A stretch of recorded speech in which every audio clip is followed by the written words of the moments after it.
Pessoal, boa tarde a todos. Obrigado pela presença.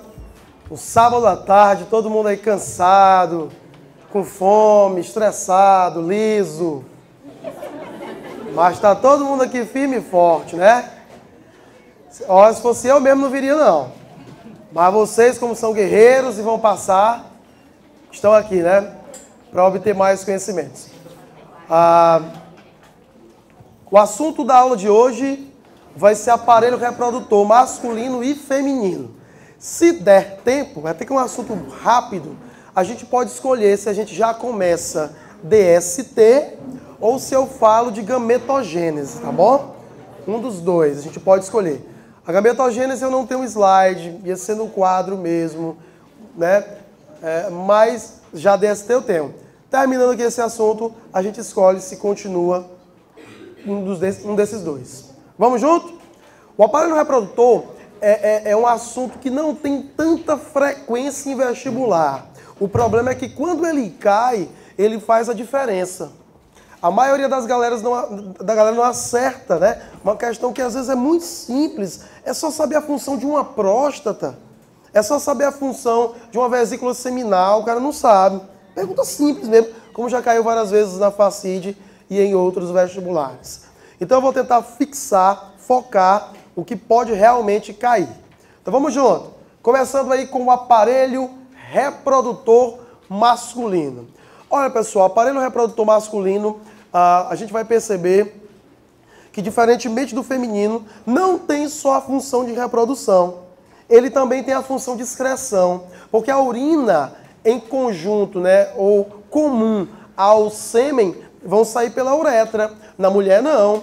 A mulher tem um canal vaginal que é responsável pela reprodução e a uretra, que é um outro orifício, com outras particularidades. Então, a primeira diferença que tem que ficar marcante aí para o vestibular é essa.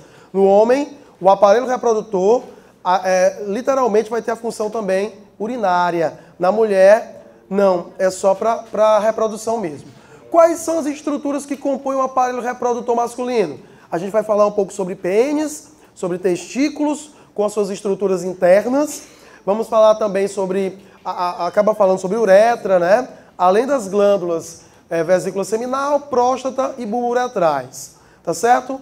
E vamos iniciar aqui o tema falando um pouco a respeito do pênis. Professor, eu quero passar. Eu quero passar no vestibular.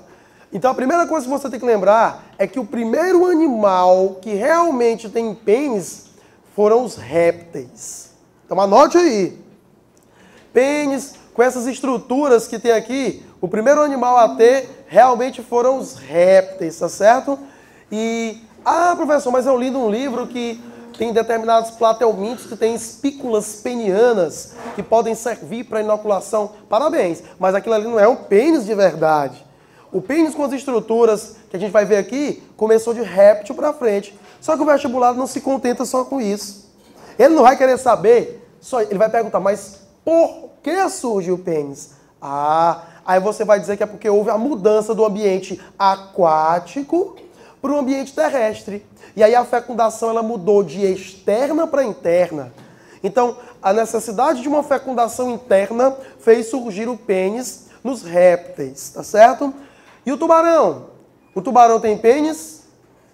Não. O tubarão tem uma nadadeira pélvica modificada, chamada de clasper, que ajuda na inoculação, porque realmente o tubarão tem fecundação interna, diferentemente dos peixes ósseos, onde a fecundação é externa. Mas nem lá a gente considera pênis propriamente dito. O pênis, ele é o órgão copulador masculino, como eu falei, ele também promove a eliminação da urina e ele, um corte transversal, como nós vamos ver aqui, você vai perceber que ele tem essas regiões. Dois corpos cavernosos. Os corpos cavernosos são os que se enchem de sangue para promover a ereção. Eu já vi questão que perguntava isso, né? Por que há ereção? Porque você aumenta o fluxo sanguíneo no pênis e enche os corpos cavernosos. O corpo esponjoso, a função dele, em geral, é proteger a uretra. Ele envolve a uretra, tá bom? Quem enche mesmo de sangue são os corpos cavernosos. E além disso, existe também a glande peniana, que é a cabeça do pênis, uma região extremamente inervada e importante para o ato sexual. A mulher tem um equivalente, que é o clitóris, que é mais inervado do que a glande peniana, tá certo? A gente vai perceber ao longo da aula que eu vou estar sempre comparando a estrutura masculina com a feminina, porque existem equivalentes sim. Posso passar? Vamos para frente. Bem, essa figura aí, esse desenho, vai dar uma visão geral para a gente de como funciona o aparelho genital ou reprodutor masculino. Então nós temos aqui de azul, ó, a estrutura peniana. A estrutura peniana, ao contrário do que as pessoas pensam, não é só a estrutura que está externa, ela adentra a região do pubis, né? E se fixa lá na base, e tanto é que a gente chama essa região aqui de região bulbar. Então, vem a região bulbar, depois a região uretral. E aqui a cabeça do pênis, tá certo? Se vocês observarem, pessoal, eu vou aproveitar logo para falar algumas coisas. Aqui, onde eu estou apontando, é tipo um coraçãozinho, é a próstata. Olha a proximidade da próstata com o reto. Ânus, reto. Então o que divide, o que separa a próstata do reto é só uma camadazinha de gordura e o tecido mesmo, né, do intestino grosso. Ou seja, se você quiser saber a consistência da próstata, o melhor exame seria o toque retal, né? Que você percebe se ela está fibroelástica, se está endurecida, se está móvel. E isso, às vezes, é mais importante do que uma ultrassom ou outros exames que a gente tem para avaliação dela, próstata, tá certo? Aí a gente tem também, aqui para vocês perceberem a localização dos testículos, né? Aí vai vir também epidídimo, canal deferente, tudo isso a gente vai falar, certo? A bexiga aqui, ó, não faz parte do aparelho reprodutor, mas faz parte do aparelho urinário, né? E por aí vai. Posso passar? Um corte transversal de um pênis. Eu sempre brinco com o menino que isso parece o ET, não parece não, ó. Os olhos aqui e a boca. Negócio estranho, danado. Então, os corpos cavernosos que se enchem de sangue, o corpo esponjoso que protege a uretra. Existe um grupo de veias que nós chamamos de plexo pampiniforme. Não precisa anotar isso não, mas é um grupo de veias que faz com que haja essa circulação ali no pênis. Volta e meia a gente no HUT pega um paciente com um fenômeno chamado de priaprismo. Priaprismo seria uma ereção prolongada. Às vezes tem gente que, outro dia chegou um paciente lá, não, porque eu tô com 3 dias com ereção. Tá, Maria, né? Então, esse tipo de paciente a gente tem que ir atrás das causas, né? Atrás das causas para saber o que está acontecendo. Às vezes pode ser o sangue foi e algum trombo, alguma coisa entupiu o vaso e o sangue não consegue voltar. E aí é cirurgia. Ou então, às vezes, é só mesmo uma parafimose, que é quando o sangue passa e aí ele tem tipo uma pelezinha que prende, né? E aí não deixa o sangue voltar. Normalmente, dependendo da causa, por exemplo, muitas das causas são jovens que querem tomar Viagra. O cara é jovem, mas ele quer tomar o Viagra que é para impressionar. Né? Meu amigo, é comigo mesmo. Aí ele toma o Viagra, e aí mantém a relação, e promove a ejaculação, mas volta a ter ereção e não passa. Ele começa a ficar aperreado, e aí vai parar no hospital. Sendo que ele só vai para o hospital quando for a última alternativa. Lá a gente aplica uma injeção de adrenalina no pênis do paciente. Porque a adrenalina, ela simula uma ejaculação, tá bom, pessoal? Ó, cuidado, quem promove a ereção é o sistema parasimpático. Quem promove a ejaculação é o sistema simpático. Então, todo mundo junto. Ereção, quem promove? Parasimpático. Ejaculação, quem promove? Simpático. Vamos dar um exemplo aqui. O cara tá nervoso. Eita, primeira relação sexual. Nervoso, tremendo mato que é vara verde. Dificilmente ele vai ter uma ereção satisfatória. Porque quando ele está nervoso, ele libera muita adrenalina. E a adrenalina simula quem? O sistema simpático. Então acontece isso, né? E por aí vai. Basicamente, a respeito do pênis, é isso. Então, para o vestibular, surgiu nos répteis com a função de fecundação interna, porque você está fazendo a transição da água para o ambiente terrestre, tá certo? 2 corpos cavernosos, um esponjoso. O sangue enche o quê? os corpos cavernosos. Quem promove a ereção, pessoal? Sistema parasimpático. Quem promove a ejaculação? Sistema simpático. Show de bola. Lembrar que dentro do pênis também percorre a uretra. Ela é dividida em várias partes, né? Tem a uretra bulbar, a uretra peniana, a uretra prostática. Acho que tem figura para a gente ver melhor mais à frente. Passando, vamos falar um pouquinho a respeito agora dos testículos. Então já falamos a respeito de pênis. Vamos agora falar a respeito de testículo. Segunda estrutura importante, né, no aparelho reprodutor masculino. Meus amigos, primeira coisa, os testículos são duas massas ovoides que ficam dentro do saco escrotal. Algumas vezes pode acontecer a não descida, né, na criancinha. A gente até espera alguns dias para ver se desce. Se não descer, aí vai ter que fazer uma cirurgia, né? Simples, mas vai ter que fazer para que promova a descida desses testículos. Porque eu não sei se vocês lembram, mas os espermatozoides, para amadurecer, tem que ficar numa temperatura menor do que a temperatura do corpo. Então os testículos não podem ficar dentro do abdômen. Essa condição em que os testículos ficam dentro do abdômen é chamada de criptorquidia. Criptorquidia. Ou pode ser acentuado também criptorquídia. Qualquer um dos dois, tá bom? Isso aqui é quando os testículos não descem para o saco escrotal. É até comum a gente presenciar isso na maternidade.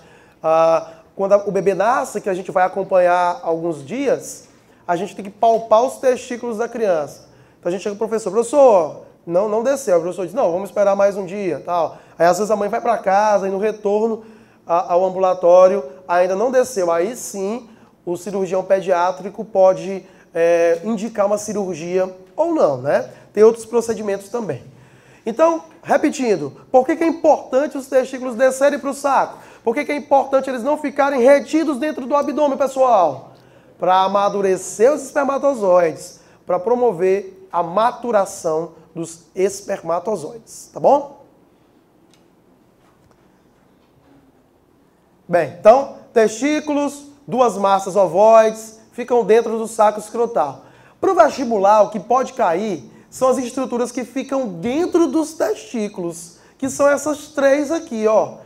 Túbulos seminíferos, células de Leydig e células de Sertoli. Túbulos seminíferos, células de Leydig e células de Sertoli. Essas três estruturas, cada uma delas tem importâncias e tem particularidades que nós vamos comentar agora. Bem, a primeira, que são os túbulos seminíferos, tem a função de produzir o próprio espermatozoide. Então, qual é a função do túbulo seminífero, pessoal? Vai produzir o quê? Espermatozoide. Não estou ouvindo? É produzir o quê? Espermatozoide. Depois nós temos as famosas células de Leydig.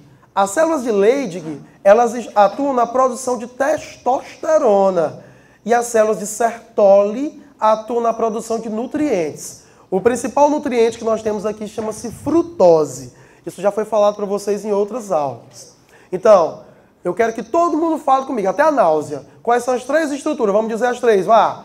Túbulos seminíferos, células de Leydig, células de Sertoli. De novo.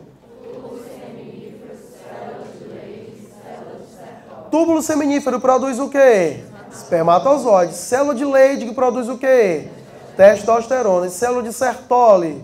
Nutrientes. Essas duas células aqui, as de Leydig e as de Sertoli, elas também são chamadas de células intersticiais, tá bom? Então quem está anotando, pode acrescentar aí. As células de Leydig, você pode abrir uma chave, ó, e botar aqui células de Leydig e células de Sertoli, também são chamadas de células intersticiais. Show? Vocês podem encontrar com esse nome também. Às vezes você vê, é uma célula intersticial. Pois é a célula de Leydig e a célula de Sertoli. Agora, eu vou dar uma informação que é muito interessante e que talvez muitos não saibam. Mas nós temos hormônios que estimulam essas estruturas aí. Vamos relembrar? Nós temos hormônios que estimulam essas estruturas. Olha só. Olha só. Preste bem atenção. Qual é o hormônio que estimula o túbulo seminífero? Qual é o hormônio que estimula o túbulo seminífero? Testosterona. Então, para decorar, ó, a testosterona estimula o túbulo seminífero. Então, T de testosterona, T de túbulo. Por isso é que aquela galera que toma bomba, que toma testosterona sintética, que é isso, professor? Pode ser que não consiga produzir os espermatozoides direito, porque a testosterona sintética não faz a mesma função da testosterona natural. Então, olha só, quem estimula o túbulo seminífero? Testosterona. Ei, qual é o nome da outra célula? Qual é o nome da outra célula? Leydig. Quem é que estimula a célula de Leydig, pessoal? LH. Então, L de LH, L de Leydig. O LH estimula as células de Leydig a produzir testosterona. E a testosterona estimula os túbulos seminíferos a produzirem espermatozoides. Você tá vendo? E o último? Como é que é o nome da última célulazinha lá? Como é? Sertoli. Sertoli. Ah, e qual é o hormônio que estimula as células de Sertoli, pessoal? FSSH. Então, S, ó, para decorar, de Sertoli. L de LH, L de Leydig. T de testosterona, T de túbulo seminífero. Dúvidas? Para matar isso aqui, e aí eu dou um segundinho para vocês copiarem e perguntarem, esses dois hormônios, LH e FSH, no homem, eles recebem uma outra denominação. Eles são chamados de S.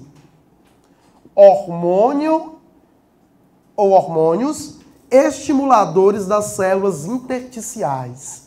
Hormônios estimuladores das células intersticiais. Porque não faz sentido eu chamar no homem de LH, né? Porque, já que o homem não tem corpo lúteo, nem de FSH, já que o homem não tem folículo. Então, o ideal seria eu usar o termo S, hormônio estimulador das células intersticiais. Show de bola? 10 segundinhos para vocês copiarem isso aí.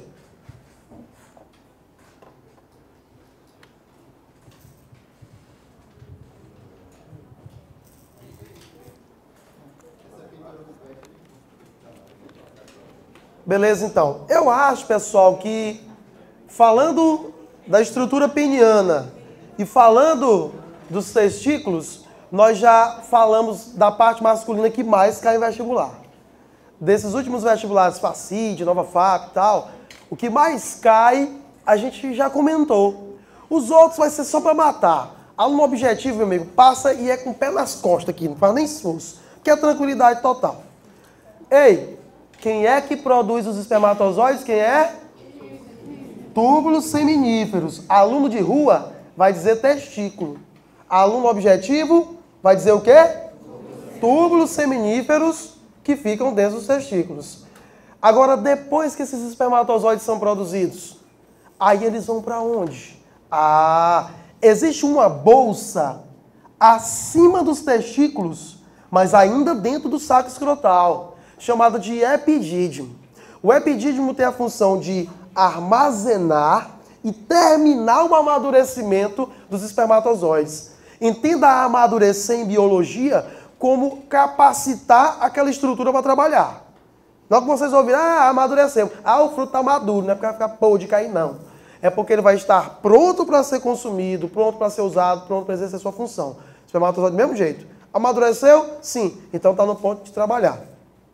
Epidídimo, canais localizados acima dos testículos, promovem o armazenamento e o amadurecimento final dos espermatozoides. Tem figura aí para vocês olharem.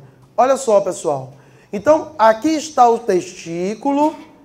Percebam que os túbulos seminíferos, esses de amarelo aqui, ó, são muito, mas muito parecidos com o epidídimo. Na verdade, a estrutura é a mesma. Só que os túbulos seminíferos ficam dentro dos testículos e o epidídimo fica fora dos testículos, mas ainda dentro do saco escrotal. Esse sacro escrotal, ele é como se fosse os grandes lábios do aparelho feminino que se fundiram. E o testículo é equivalente aos ovários.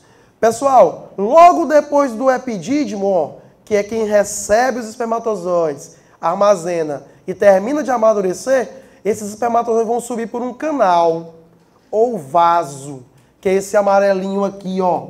Ele é chamado de canal ou vaso deferente. Posso passar?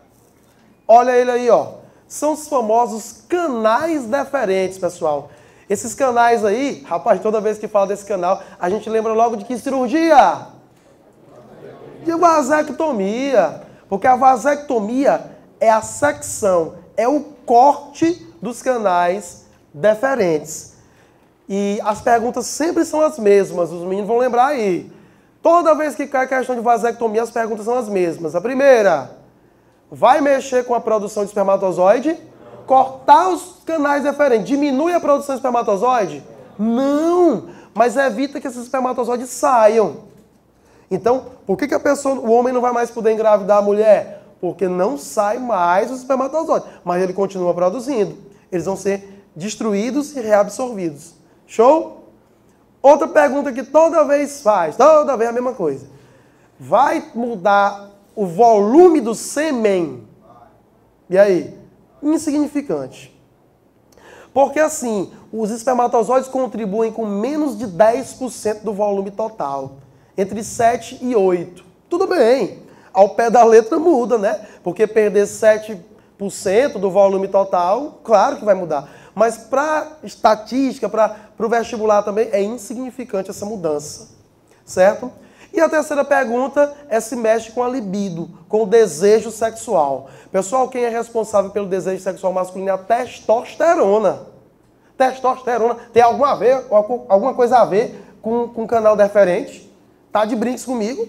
Não! Então você ao cortar, ao seccionar o canal deferente, você não mexe com o desejo sexual, porque você não mexe com a produção, liberação, o que seja, de testosterona.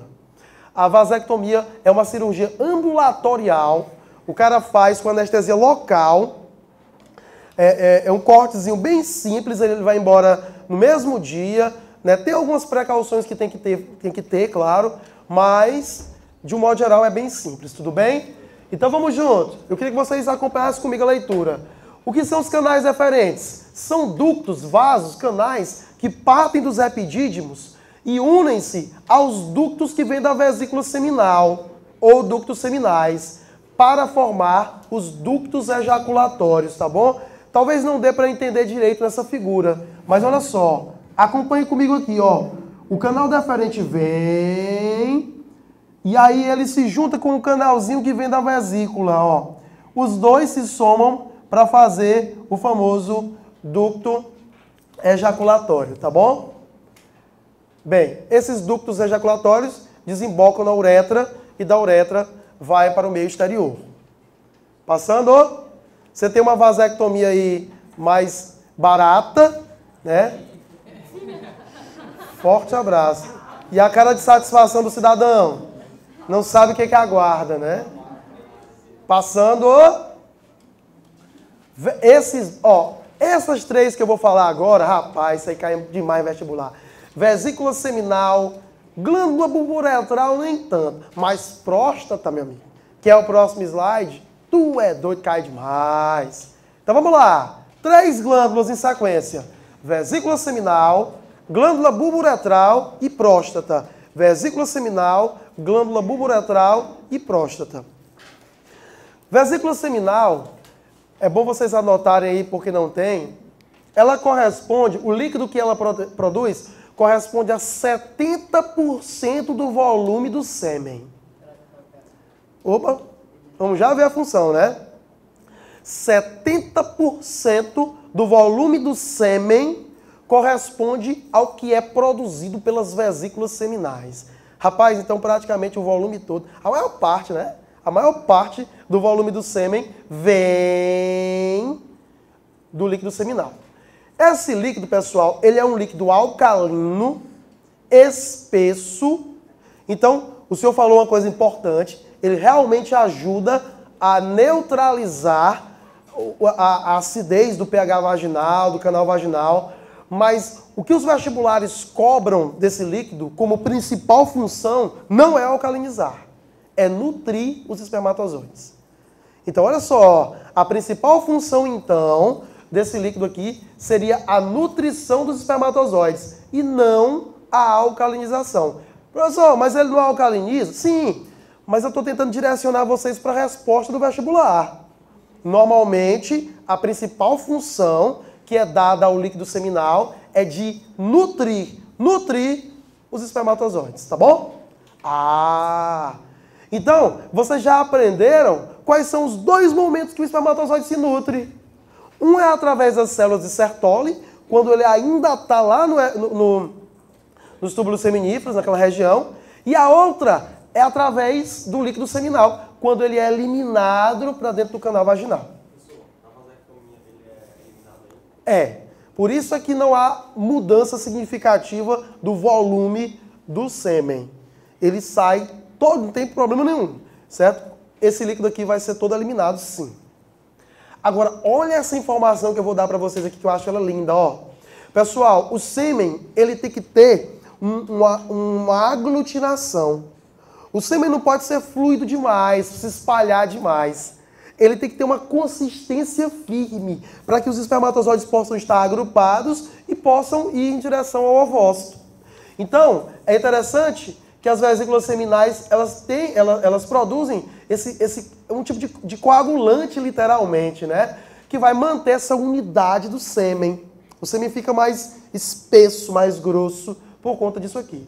E para fechar o líquido seminal, uma das coisas que eu acho mais lindas, que poderia ser cobrado em vestibular e eles não cobram, que seria a presença de uma substância chamada de prostaglandina no líquido seminal. Pessoal, a prostaglandina, ela tem a função de contrair a musculatura. Então, quando o sêmen está dentro do canal vaginal ou dentro do útero, rapaz, para esses espermatozoides, é como se ele tivesse que nadar quilômetros. Então, quem é que pode dar uma ajudazinha? Quem é que pode ajudar esses espermatozoides a subir até a tuba, onde vai haver a fecundação? A contração do útero. Olha bem aqui quem é que faz essa contração, ó. Prostaglandina. Então, as prostaglandinas são hormônios que, dentre outras coisas, atuam na contração do útero para melhorar a chegada do espermatozoide no local de fecundação. Rapaz, se caiu um negócio desse no vestibular, tá de brinks, 2. Então, prostaglandina contrai o útero, melhorando a ascensão, a subida do espermatozoide até o local de fecundação. Então, só lembrando, pessoal, que o espermatozoide ele tem um longo trajeto, né? Ele vem lá do testículo, ou seja, ele vem dos túbulos seminíferos, passam pelo epidídimo, e aí quando eles chegam mais ou menos atrás da bexiga, é que eles vão receber esse líquido seminal. E aí esse líquido ajuda na nutrição deles, né? Além disso, vai receber também o líquido das glândulas bulboretrais da próstata. Glândulas bulboretrais. Vamos anotar aí o sinônimo. Alguém lembra qual é o sinônimo de glândula bulboretral? Muito bem. Olha aí. Nós chamamos de glândulas de Cowper. C-O-W-P-E-R. Vou anotar aqui. Posso apagar? Então, qual é o outro nome que a gente dá? Qual é o outro nome que a gente dá para as glândulas bulboretrais? Glândulas de Cowper. Tudo bem? Pessoal, essas glândulas, elas ficam na base do pênis. E a função delas é produzir um líquido que vai ajudar em alguns aspectos. Primeiro, vai ajudar a lubrificar para que haja o ato sexual mais confortável, né? Então, para diminuir o atrito. Então, esse líquido é um líquido lubrificante. Normalmente, ele é liberado antes da ejaculação. Segundo, ele contém substâncias que ajudam a esterilizar a uretra. Porque a uretra é um local extremamente poluído, né? Com bactéria. Isso pode ser levado para o canal vaginal e contaminar a mulher. Então, esse líquido ele ajuda a isso. E terceiro, é um líquido que ajuda também, de forma discreta, a neutralizar a acidez da uretra, mas da uretra masculina. Pelo amor de Deus. A uretra masculina tem urina, restos de urina. Isso torna o pH ácido e não é bom para o espermatozoide. Então, olha só as 3 coisas que essas glândulas bulburetrais fazem, hein? Primeiro, lubrificação para um melhor ato sexual. Segundo, esterilização para matar as bactérias que ficam por ali. Terceiro, neutralização, às vezes até alcalinização da uretra masculina. Você está vendo? Pronto. Então, esse é o líquido das glândulas bulburetrais. Toda vez tem a mesma pergunta. Professor, existe espermatozoide nesse líquido? Não. Não existe. Pode vir um danado lá de cima e se instalar nele. Aí é outra coisa. Mas esse líquido, normalmente, ele tem espermatozoide? Não. E esse líquido, normalmente, é responsável pela gravidez? Engravida alguém? Não. Você vai ler na literatura, na internet, aquele site de fofoca. Ah, eu engravidei por conta da gota fértil. Ah, eu engravidei por conta de um líquido que é liberado antes da ejaculação. Danadinha, né? Tem nada a ver.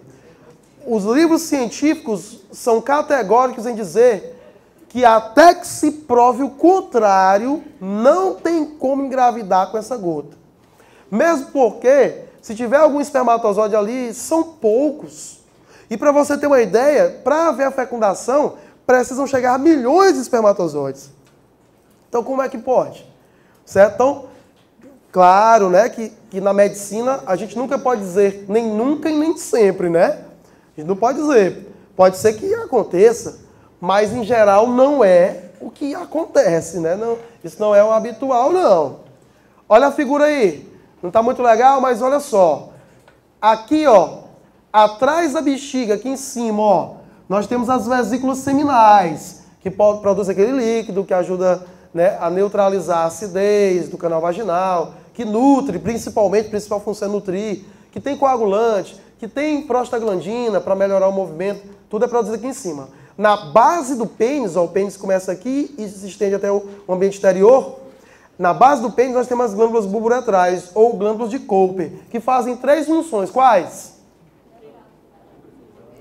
Lubrificar para o ato sexual, esterilizar a uretra masculina, né, e também neutralizar, às vezes até alcalinizar essa uretra, tá bom? É uma visão mais frontal agora, a bexiga aqui, e aí aqui a vesícula, e logo abaixo essas 2 estruturas que parecem mais umas ervilhazinhas, né, que são as glândulas de Cooper ou bulburetrais. A última masculina, e aí a gente vai para o feminino, é a chamada próstata. A próstata, pessoal, é a recordista de vestibular. Cai mais do que tudo aqui. E toda vez a resposta é a mesma. É a principal estrutura para alcalinizar, ou seja, neutralizar e às vezes alcalinizar o canal vaginal. Tá bom? Serve para alcalinizar, para neutralizar o canal vaginal. Corresponde aí mais ou menos a 20 em alguma coisa de porcentagem do volume do sêmen, né? Então, tá aí. A próstata se localiza abaixo da bexiga, ela lança a sua secreção na uretra também, uma secreção viscosa e alcalina, que neutraliza essa acidez, tá bom? Ó, deixa eu contar aqui uma coisa. No dia a dia, a mulher que não vai engravidar, não está mantendo relações e tal, é ideal que a vagina tenha um pH ácido. Porque isso aí impede o quê, pessoal? Bactérias que se desenvolvam e causem problemas. Mas, por exemplo, quando vai haver o ato sexual para que haja a gravidez, a fecundação, essa acidez ela é extremamente prejudicial ao espermatozoide. Então, o espermatozoide ele tem que ter um aparato, né, para evitar essa acidez aí. E a principal glândula é a próstata. A principal glândula é a próstata. Pessoal, o interessante é que todo homem vai aumentar a próstata na idade, né, de velhice, enquanto idoso. Nós chamamos de hiperplasia da próstata. Se vai ser benigna ou maligna, aí é outra coisa. Mas o normal, o padrão, é que todo homem aumente o volume da próstata na idade, né, já de idoso, tá certo? E essa figura ela é interessante, porque no primeiro lado aqui ela mostra uma próstata normal, e do outro lado aqui, opa, aqui é a próstata, desculpe, aqui é a bexiga, e do outro lado ela mostra uma próstata doente, e a bexiga cheia de urina. Compare as duas. O que é que essa próstata está fazendo bem aqui com a uretra, menino? Ó, obstruindo. Então é um dos primeiros sinais que o vozinho sente. Ele vai urinar, ele tem até vontade de urinar, mas só sai aquele gotejamento. Ah, isso pode ser uma hiperplasia. Opa, então vamos lá. Vamos dosar o PSA, vamos fazer o toque, vamos fazer uma ultrassonografia e, em últimos casos, uma biópsia para saber se é maligno ou benigno. Dependendo da situação, retira-se a próstata do cidadão. Show de bola? Perceba que a uretra passa por dentro da próstata. A uretra passa por dentro da próstata. Então, se a próstata aumenta de tamanho, ela comprime a uretra. Então, a gente aprendeu que o sêmen é composto de espermatozoides que são produzidos nos túbulos seminíferos. A gente aprendeu que ele ganha uma secreção que vem das vesículas seminais, que corresponde a 70% do volume total, importante para a nutrição. E a gente aprendeu que a próstata também contribui com um líquido que vai alcalinizar, na verdade neutralizar o pH vaginal, para melhorar a sobrevida dos espermatozoides. Show? Aprendemos também que as glândulas de Cooper ou bulbo-uretrais produzem um líquido que lubrifica para o ato sexual, esteriliza a uretra e também neutraliza, né, a uretra para evitar que aquela acidez da urina masculina prejudique os espermatozoides. Show de bola? Alguma dúvida até agora? Ou não? Ali e depois aqui. Aí detectou o câncer, né? Vamos supor. Aí tem que fazer a cirurgia. Uhum. Aí a cirurgia vai retirar a parte... Normalmente se tira a próstata toda. Sim, aí tirou a próstata toda. Por que tem aquele mito que geralmente as pessoas que tiram a próstata não conseguem mais obter ereção? Não, isso aí porque depende muito da cirurgia. Primeiro, normalmente a pessoa que vai tirar a próstata já é um idoso. Então ele já não tem. Mas não existe relação, É porque a minha amiga perguntou o mito em relação a retirar a próstata e não ter mais ereção. Normalmente... Isso, tem. Então aí tem que ver se a retirada da próstata já não estava comprometendo alguma coisa. Musculatura, nervos comuns nessa região e ao pênis. Então, assim, o motivo de uma pessoa fazer uma cirurgia de próstata e sair sem a capacidade de uma ereção é ou porque mexeu com o vaso ou com o nervo. Pode ser um erro da cirurgia? Pode, né? O cirurgião lá, ele pode ter errado, eu não sei. Então a gente tem que procurar isso, porque não é normal não, isso não é comum não. Isso não é viu? Não é normal não, não é para ser, não é para mexer com isso não. Agora é uma estrutura muito aderida a outras, né? Muito próximo de outras, então pode ser que tenha esse problema. O que acontece, o que agora sim é mais comum, é a pessoa quando tira a próstata ficar com incontinência urinária. Porque a próstata ela exerce uma certa pressão sobre a uretra. E isso é o que faz com que você, mesmo com vontade de urinar, segure. É que nem o útero, na mulher do mesmo jeito. Se você tirar o útero ou tirar a próstata, você vai diminuir a capacidade da pessoa de segurar a urina. Aí pode originar o que nós chamamos de incontinência urinária. Tá bom? Dúvidas? Só uma figurinha aqui para mostrar. Tem a pergunta do meu amigo aqui. Essa figura é só para mostrar mais ou menos a localização da próstata. Ó, a uretra vem da bexiga, recebe o líquido que vem da próstata e desce. Aí a gente vai para o feminino.